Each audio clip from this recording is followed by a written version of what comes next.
Well, hello. I am excited to be here. I know I didn't give you heads up that I was coming on live. I have a habit of doing that. But every once in a while, I just get this wild hair that I want to pop in here and just talk. So I have a lot of clients and a lot of friends that are actually doing Tony Robbins UPW and doing it virtually, obviously. And it has motivated me to want to come on and actually share some of the wisdom I've learned from all my years that I was working with Tony. And so, one of those things is the power of connection. So, I wanted to take a few minutes to, hi, everybody. I want to take a few minutes to share a little bit why I'm so excited to pop on and why I wanted to do this. So many of you know, and some of you don't know, that I have had a relationship with Tony since I was 21. I had an eating disorder in college, and my parents tried everything, to help me. It was in and out of treatment centers and what have you. And generally, an eating disorder will come on when there has been a sudden, rapid change in one's life, and then it's something that you use to um, something that you use to get control. I mean, that's generally where a lot of addictions will come in or what have you. So, anyway, hi there for all you guys popping on. Thank you and say hello. Um, so, what happened with me is treatment centers, what have you, none of that was working. And I remember one night late, I was nannying for a family and and I watched one of the infomercials. So this was a long time ago, right? And so one of the infomercials, and I remember him saying something about the leveraging. Was the pain big enough for there to be a change? And it was the middle of the night. It was one of those things, and I remembered that I was one of those an exercise bulimic. So one of those first cases where if you looked at me, I didn't look like I was sick. I wasn't emaciated. I actually looked pretty damn good, right? So the more people would tell me that I looked healthy back then, when your brain is made, in the way it was when you have an eating disorder in that space, you told me I looked healthy, which meant I looked fat. And so that may not make any sense to any of you who have never experienced this. Just stick with me.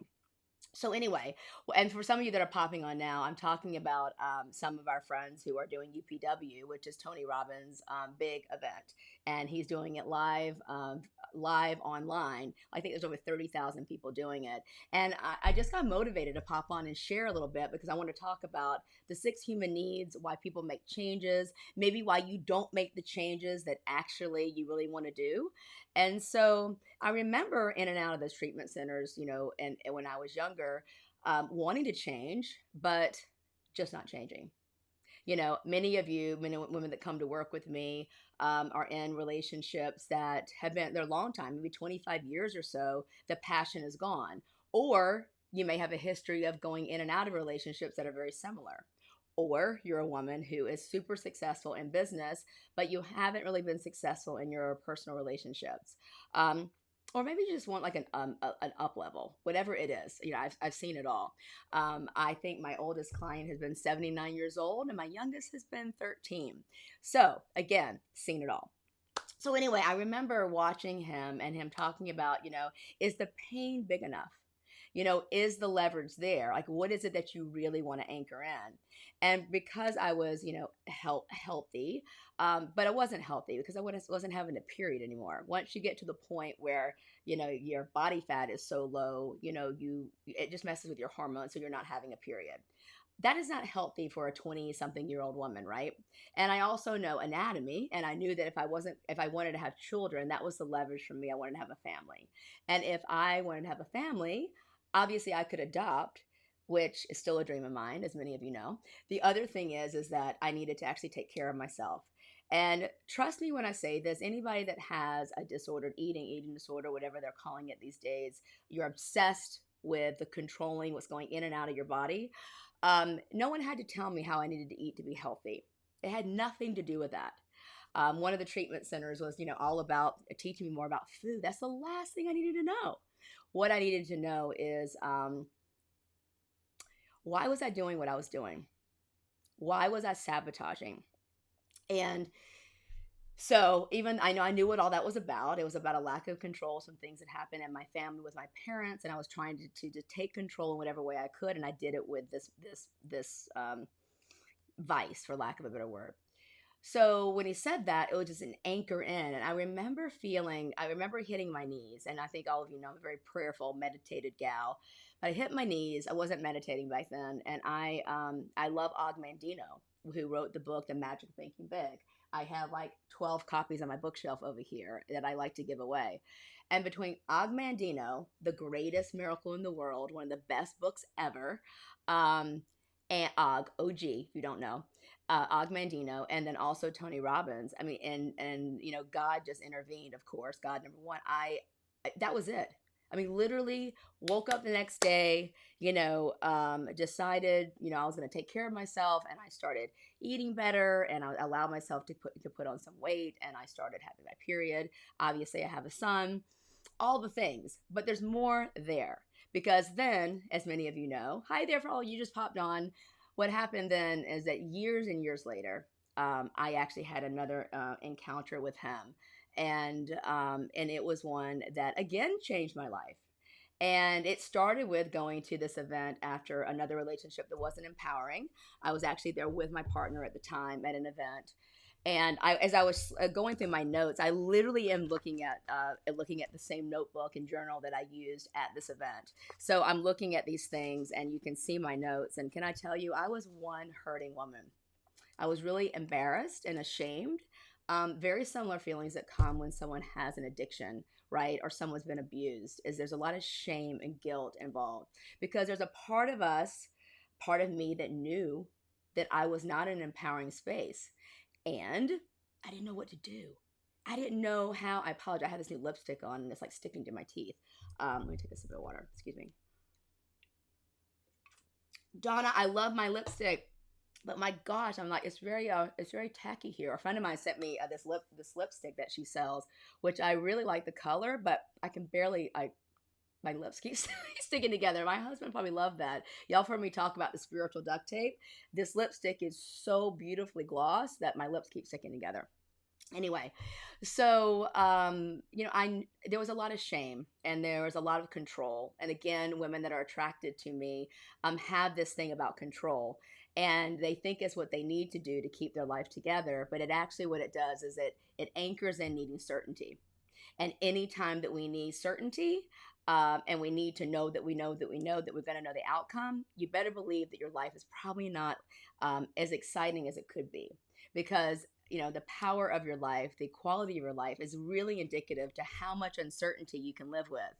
And let's face it, there's been a lot of uncertainty. So much so that my girlfriend that actually sent me this lipstick and this present, it's so cute, because what she did was she actually, I don't know if you can see it, she actually wrote the 2020, which I've been doing still this year, and it's actually 2021. I mean, I'm going to be 50 next week, and I think all of last year I still thought I was 48. So when my husband kindly reminded me that I was going to be 50 this year, I was not happy. I'm kidding, not kidding. But anyway, so I had another interaction with Tony, and it was actually, this time it was live, and I was at a date with Destiny. It was a very small group, 250 people, and I was with my partner at the time in another relationship that I similar to the one I had left. One that was toxic, one that was abusive. I won't get into the story, because the story doesn't matter, which is something that I teach all of my clients too. The story keeps you hypnotized. The more that we talk about our story, the more that we actually trick our brain into thinking that we're doing something about it. If you've been to my master class, for all of you in the society, which is where this is being broadcast, if you go to the master class that is actually in the thread, you'll actually hear me talk deeper into that. It was a master class I did on teaching a couple months ago, which is there for your taking. And please, eat it up. There's a lot of good juicy stuff there. But anyway, so when Tony asked, who's familiar with my work, which is kind of redundant because we're all there to see him, right? And I raised my hand, and it was day 2 for all of you that are familiar with the days and you know what's going on. And I, shared very briefly the story. Hi, you, for just popping on. And whatever I said in true fashion, he locked in on me. And you have to understand, the masculine in me, which used to be really, really strong, I was a woman, and for any of you that haven't taken my quiz, for some of the new ladies that were invited in the last couple of days, please take my quiz. It's sandysembler.com/quiz, which will help you understand a little bit more about what your leading essence is. Because just because I look like a chick did not mean I was showing up that way, because I had programming that wanted me to be in control, because my nervous system was wired to, hi there, my nervous system was wired to be on alert. And so remember, when your brains try to keep you safe, not happy, you can't even help that. So any of you that may have had, situations growing up that weren't empowering, whether it was abuse, whether it was an eating disorder, whether it was, you moved a lot because you're in a military family, everybody's doing the best they can. We're all operating out of our own childhood programming, and when I had a conversation with my mom about this, she wasn't offended by it. I mean, which was a blessing, right? Because we're all operating from what we've learned that's been passed down from generation to generation to generation. And it is in our cells and in our DNA, which is one of the reasons why I use a healing modality with my clients, because it actually will strip down these 4 different areas that we can muscle test, and we can actually take these limiting beliefs and cast them to God's light and download a different way of thinking. So that's for another conversation, but it's so huge because it is part of my journey. And if you know anything about me, I'm pretty open about my space. I don't go to victimhood. I don't allow myself to wear that cape of victimhood anymore. But what I do is use my vulnerability and my story and make my mess a message and my test a testimony. And if it speaks to any of you, then great. So anyway, back to Tony. Raised my hand, and he, oh my gosh, this is killing me. So I'm so sorry. Um, so I shared like briefly, but back then I hadn't had the teaching. I hadn't had that intervention. So I started down this path. I told him about the story about the eating disorder and Agvedino, but he loved what he's told me later, because I did a lot of work with him for several years. Went to 12 of those UPWs and all the things, and even more than that behind the scenes. But he stuck with me for almost 4 hours, and what we like to call an interactive or intervention. And he stuck with me because what he told me later, when I had a private conversation with him, was that he could tell that I really wanted to change. He could tell that I wanted to shift. He could feel that I was stuck, and he wanted me to have, we all know, a breakthrough. And can I tell you that I did? So much so he broke that relationship up while we were there, and that was a gift. That was one hell of a plane ride home, coming home from Fiji, you can imagine. And it was a gift, and I needed that last relationship to put me over the edge, because I had not yet, just like all those treatment centers were trying to treat me and my body, they had never gone in, like my body, like my outside, they had never gone inside to determine, like, why was I doing what I was doing. Because there's 2 reasons why we generally make decisions subconsciously. And those are that we think we're not enough, or we think we're not going to be loved. So many times we're not going to make decisions because we don't want to lose love. And we actually don't want to anchor in any more of us not feeling worthy. So again, we're not enough, or we're going to lose love. And so I'm curious for any of you listening to this, whether you're watching the replay or you're listening to me now, if you close your eyes and think, like, what decisions am I not making, or am I making? Why am I staying in this relationship? Why am I in this job where I know I'm not appreciated? Why am I choosing, whatever it is? I could go on and on and on, because you're afraid that you're not enough, or you won't be loved, or you'll lose love. So I come to you with my big, beautiful, open heart, literally wearing it here and on my sleeve, because I want all of you to know that it's okay. You can't even help yourself that you're in this space. So for all of you new that are popping on, I am wearing a new lipstick a friend sent me, which is super glossy and beautiful, but it sticks to my teeth, so I apologize. So here I am in all my mess. So what he did, though, he stuck with me. And he stuck with me, like I said, for 4 hours. And he let me see that he's like, you are back then I talked really fast. He goes, you are scared, and you're acting like you're going to get eaten by a tiger. And you've heard me talk about the primal saber-toothed tiger. When we're acting out of fight or flight, the tiger's going to come eat us.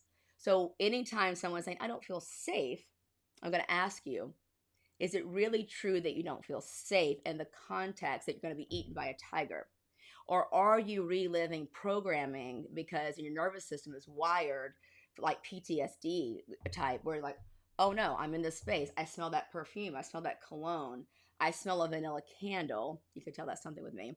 Um, or whatever it is, or you hear your ex's voice and you're like, whatever it is. Maybe you have scarcity mentality that you're too afraid that you're going to, starve or your house will foreclose. And so you become a woman who is not going to be poor again. And you're working your ass off, pardon my French. We all have our thing. And maybe we're super successful. We have all the kids and we have all the things and we have whatever it is, but we're still operating out of those two things. We're not enough and we may not be loved. So, where do you fall? It's fascinating because these questions will actually lead you down a path. And so, as Tony was teaching me in that amazing day, and once a year during the Time Hop app, these pictures will pop up around summertime because this happened in June. It was June 18th. I will never forget it. 8 years ago now, I think. You see my face. You see me. Like, I have this bolero on and my hair is back in a ponytail. And I remember him, sticking with me and sharing with me that I was just an attractive dude.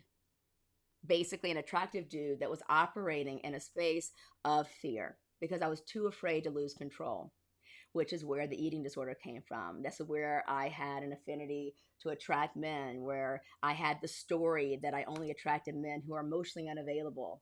But as I've learned that meant I was emotionally unavailable, that's when everything started changing. So that work with Tony was really beautiful. And there's more that I'll break down in different teachings within the society. I'd like to do that. Wasn't all about Tony though, because if you watch that masterclass, or for many of you who are my paid clients, the society is just, so for some of you newbies, it's a place where I go super high level, as high level as I can, because I really don't know how to keep it shallow, so to speak. But my other clients are in the sisterhood or my one-on-one, and we will dissect these things and really get a deeper transformation. So this is something that to still bring value to you. Would love to talk to you deeper if this interests you at all. Send me a DM. That's probably the best way to reach me. So yeah, so it was interesting. I had never heard, that a woman was like being like a guy. I never really put that together with a woman who actually was heterosexual. I mean, I didn't understand that, but it started making sense, especially when you started breaking down my patterns. And so all the work with Tony was wonderful because it was really a lot about mindset, and it was a lot about, programming. What words are we telling ourselves? How are we showing up in life? And it helped me so much. But personal development will only help you so far because it's only in the head. Everything is in this beautiful brain God gave us. And so if you don't actually get that in your body, it's all in here. You got to get it in your cells. So that's why you'll hear me talk about how are you showing up. You've probably seen some of the videos of me moving my body. Some of my students may pop on and go, hey, I did this exercise. There is something I posted the other day about the shaking exercise. There are so many practices that I want to give you that actually allow you to feel, to heal. So even though the work that Tony did was stupendous, and he helped me, and like I just mentioned earlier, if you're just popping on, go to the beginning. I shared 2 huge ways in my life of a 20-something year span where he literally woke me up because my masculine, because all of us have the masculine in us, needed to be, as my best friend Rachel, who died, who got me at that damn meeting. Thank God, Rachel, I love you. I mean, this whole sisterhood, the SakredShe community, FYI, is all stemmed truly from God and my relationship with Rachel. So she's not here with us anymore. Y'all seen me grieve that in the sisterhood, SakredShe society, because I did that on purpose, which probably would have driven her crazy because she actually admired how emotional I was, but it also drove her nuts. She wanted me to actually kind of like not talk about everything. So the fact that's so ironic, hear from her in different ways, right? And so I smile, we laugh. It's beautiful. But she gave me a lot of gifts here. So she got me in front of Tony. And that gift was so beautiful because I never would have seen myself like that. I didn't see myself like that. I could see myself now in those story I was telling myself that, yeah, yes, another man who's not going to love me for who I am, another man who's not going to appreciate the success I've had in the world. I mean, whatever my stupid story was, it doesn't matter, right? What I teach you to do in the programs that I have is that, you divorce your story, right? You're going to have a different life. And so, but that's easier said than done. You've got to get it in your body. You've got to feel to heal. Something that I posted today on Instagram, a lot of people loved it, some people didn't. And I was talking about anxiety. And I know I'm talking about a lot of things here in a scope and a big umbrella. Hi, Walker. That would be my dog. Anxiety is actually not even really a feeling in the sense that anxiety really will pop up, that sensation, when we're trying to control something. And so many women that will come to work with me actually are, anxiety ridden. And then once we shine the light on what really is going on and we go deeper underneath the actual umbrella of anxiety, the crust of anxiety, and then we go like, so what's under that? And what's under that? And then what's under that? And then we really get to what's going on, because it wasn't about my eating disorder. It was about the feelings I was trying to avoid, right? And there were a lot of anger towards my parents of some things that happened growing up, a lot of responsibilities I had of growing up really, really, really soon. Like first job at 11 or 12. I mean, just things. And again, my mom was doing the best she could. So was my daddy. I love them both. God rest my dad's soul. He's not here with us anymore. But I chose also, thanks to my friend Tony, to take the people that actually had hurt me without even realizing it. And instead of being angry with them, I actually decided to see the gift in it. That is a blessing, and it also can be a curse if you don't allow yourself to go to the feelings that you might be masking. So I know I'll be 50, as I said, next week. And so there's a lot of people that probably were raised by parents my age that are like, why do you have to talk about this? My mom's even said this too. Do we even need to talk about it? No, we don't. But I choose to actually feel it. And once I can feel it, I can release it. Because otherwise, it's like a pressure cooker, right? Everything's right here. And then we're about to explode. And we explode in different ways: disease, getting sick, addictions, bad relationships, overworking, not being able to settle down, not being able to get out of busyness. Busyness is just a trauma response. Hear me again. Being busy is just a trauma response because you're trying to avoid something. So for all of you, and I love that we are so openly talking about mental health. I had therapy for years, and I ended up in another relationship that was very similar to the marriage that I ended. So again, therapy is great up to a point. I thought I was doing it right. 2 times a week with one of the best counselors around. Wasn't dating. Built another business. And for 2 years, I didn't date. As soon as I started dating again, ended up attracting, I called in another partner, very similar. Again, I'm grateful for that partner. I'm grateful for Rachel saying, you are stuck in your story. You're stuck being a victim. You're stuck in the story that you only attract unemotionally available men. There's no good men out there. Such a BS story. I hear it all the time until women get in front of me, and we just work with that, just so you know.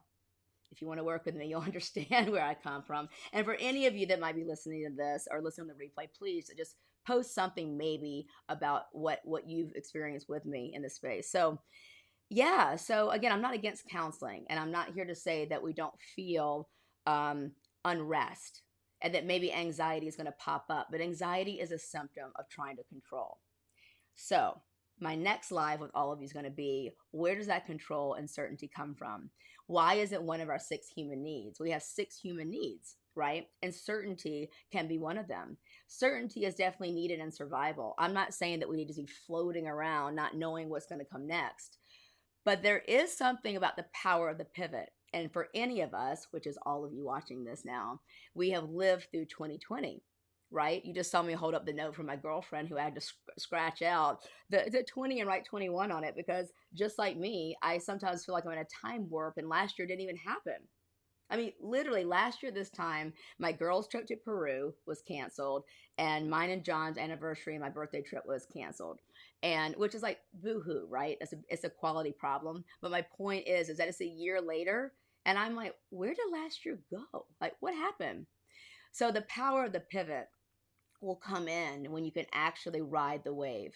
And that is a lot easier said than done, I want to say. And so that's why I use embodiment, how to feel it all in very artful ways. I have such a unique way of teaching this work in the masculine feminine that's very different than many teachers out there. And I've also learned from some of the best. So, oh my gosh, I have this way similar to Tony where I can take a lot of this information, study, I mean, really become a student, and then apply it, and then become accountable because I'm actually living the life. It doesn't mean everybody wants to live my life. I'm not saying that. I don't mean to sound like that's the case. But what I mean is that I've pretty much been the empty nester. I've been divorced. Been divorced twice. Actually, divorced. Broken relationships. All the things. I've had breakups with friends. I've had changes of careers, like from one end of the spectrum to the other. Sold businesses, built businesses, lost businesses, lost friends, literally through death or by choice. Boundary violation of my own, not necessarily just theirs. All kinds of things, right? But I bring this up today, and whatever God just gave me, like a little tap. I had a theta healing session with one of my clients, and it just opened up a lot within me. And I was like, I need to pop on. And then I also realized that my gift to you is I want to get a little more certain, and when I'm going to be popping on. I will pop on occasionally when I just feel a download, but I want you to be able to count on me as well, because there's something about being able to count on people. So that's very different than certainty in a place where you can't breathe if you're not getting your way. If the only way that you can be happy is if you're getting your way, well, you're probably certainty driven in a very toxic way. So, to be revealed. I hope this was helpful. I wanted to pop on those two questions, like maybe we're acting out of we're not enough, or we won't be loved. We are all, those two questions are constantly running. It's like I can hear my computer getting hot right now. I lift my computer up on this little box I have, and so if it sits there for too long, it starts getting hot. So I can hear it getting really hot right now. That's what's happening. These questions are running right back here all the time. So, by working in the way that I'm asking you to work with me, whether it's on this page, you take some of these great teachings and you apply it, or you want to talk to me deeper, I'd love to do that too. It will allow you to push those things through you. You'll be able to feel all the things, even the stuff that isn't really something you ever wanted to feel. Because who wants to actually feel even more unworthy? But the more you run from the unworthiness, the more it's like, trust me, that baby is sitting right there. Oh, by the way, so there's a way with this new camera that John bought for us. I can pan out. This is like farther than I like to go, but I love it because you can actually see how addicted I used to be to personal development seminars. I had hundreds of lanyards. And I realized that was an addiction to of itself, that the personal development allowed me to stay not in my story, because I would level up and hang around people that wouldn't let me do that. But it's easy to be in an event and not living the event, not living it out loud, right? You have to come home. That's why, a lot of women who are interested in the way I like to teach the feminine embodiment work, it's not just through dance. There's a lot of people who teach it just through dance, which is great. I tie in dance, and I tie in embodiment with pouting or skipping, or the way we brush our teeth, or even the way we want to dial our phone. Are you slowing down? Are you appreciating it? Are you finding pleasure? Even with this new lipstick, which I really actually love, that my friend sent to me, even with every time I've decided to reframe it, every time I feel my lips sticking to my teeth, I'm like, wow, I feel that sensation. And I really started feeling, here I go again. Here comes another one. I really started appreciating the sense of touch, a feeling. When my dad had his stroke years ago and was paralyzed suddenly from the waist down. And so anytime I got annoyed by an ant bite, or lipstick that's like sticking to my teeth, instead of being pissed about it, I'm like, wow, that lipstick is so glossy. It's sticking right to my teeth. So, again, another challenge. What are you avoiding? What feeling, what sensation are you avoiding because it's so uncomfortable? Will you allow yourself to feel it and amp it up? And would you really do me a favor? Words of affirmation is my number one love language. It doesn't mean you have to tell me that I'm great, but really what will warm my soul if you go, I heard Sandy say this thing. And so I invited them into the society because I wanted them to get to know this type of work, through her eyes and through her vision. And if you let me know that some of these things I'm teaching you are actually working, you're applying them, that would be cool too. So yeah, I'll close with this in regards to like embodying. So there's so many ways to learn about the feminine, like I mentioned. And what I like to do is kind of tie all this together. And because we could go to a tons of workshops and we could be in our feminine. I mean, like amped up feminine, where our hair is down and we have long earrings and we're dancing or flowing with our goddess dresses, which I love, with our crowns and whatever you decide, being feminine is to you. It's different for everybody. But then we come home and then we get busy and we have to plan dinner and we might be going out, with a new guy or a new girl, depending on where you land with that space. Or we have to interview for a job and maybe we have more month than we have money and we're operating out of fear. And then all that beautiful feminine goddess, goes out the window because we need to bring our masculine in so we can actually get things done. Or if it's the toxic masculine, it's like getting things done like this, where we're avoiding everything around us and we're trying to control. Or maybe it's the feminine when we're starting to gossip. That's the toxic feminine and all of that too. So again, if that interests you, please, if you haven't taken the quiz, you'll get an education. And this too, if you don't get the quiz results right away, check your spam. And if it's not in your spam after like 5 minutes, please message the office so we can get that to you. And again, I'd love to talk to you. Thank you for sharing 32 minutes of your life with me.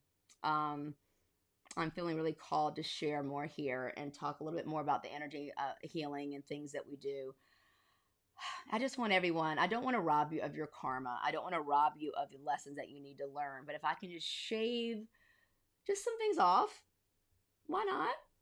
And then that way you're going to have more energy to do the more empowering things to serve the world better. So the world will still be better because you'll be learning the lessons a little bit differently. So if this fed you in any way, I'd love to hear from you. And I hope you have a great weekend. You'll be hearing from me on here for sure. And please go up to the top and invite your friends. And let's fill up this community. I really, really, really am proud of all of you that listen to those voices. Some of it's your intuition, some of it's the Holy Spirit, some of it's God, some of it's nature, whatever that higher being is for you. When God gave me the download in the middle of the night, just like he did last year when I changed the name of my company to SakredShe, it literally was in the middle of the night. Same thing happened with opening this up to be free for the public. It was a subscription model where people were paying me monthly, for my teachings. And I just heard, open it up. And so even though our business coach was like, what are you doing? I'm like, listen, I got the ultimate business coach. I got the big guy upstairs and she is telling me, let everyone hear what you have to say. So that's why I'm grateful for that last toxic man that I will ever allow my heart to be attached to, that he came along. And I'm so grateful for Rachel for being that kind of friend, stage 3 friend. You will know more about that. Who was like, not another minute more, girl. Are you kidding me? Stop this. All of you, stop hanging around people that are allowing you to be in your BS. It's only holding you back. Same thing with our kids. Don't let our kids be stuck in their stories and whatever's going on. Doesn't mean we don't love them. Our friends who are stuck in anxiety, take a look and don't judge them. Just love them. And, what are they trying to control? What are you trying to control? So anyway, all right, I'm really done this time. There's a lot more I could say, but I'm going to go actually have a late lunch with my husband. And anyway, have a good weekend. Bye.